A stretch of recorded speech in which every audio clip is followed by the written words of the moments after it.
हरियाणामध्ये भाजपला आता इलेक्शन कमिशन वेबसाईट वरती पुढे दाखवत आहे आता.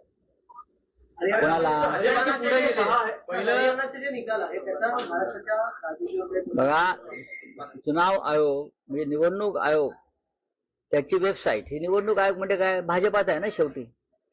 काय करू शकतात ते, पण पाहू ना, अजून निकाल यायचे बरेचसे. निकाल येतील, वर खाली होत असतात, अजून बरेच राऊंड मोजायचे आहेत. पण हरियाणामध्ये काँग्रेसचं सरकार स्थापन होईल याच्याविषयी आमच्या मनात शंका नाही. हरियाणाचे मुख्यमंत्री वारंवार वक्तव्य करत होते, मात्र तेच आता मोठ्या फरकाने पिछाडीवर दिसत आहे. कालच नायब सैनी सांगत होते की मी हरियाणामध्ये निवडणुका जिंकण्याचा संपूर्ण बंदोबस्त केलेला आहे. आज सकाळी हे मुख्यमंत्री आघाडीवर होते, आता पिछाडीवर आहेत. तसं तुम्ही जे म्हणताय की आता वेबसाईटवर निवडणूक आयोगाच्या काँग्रेस मागे आहे, होऊ द्या पूर्ण निकाल, शेवटच्या राऊंड पर्यंत, फेरीपर्यंत निकाल लागत राहतील. पण मला खात्री आहे की हरियाणाची जनता जी आहे ती स्वाभिमानी जनता आहे, महाराष्ट्राप्रमाणे. ती जाटलँड आहे, लढवय्ये लोक आहेत ते.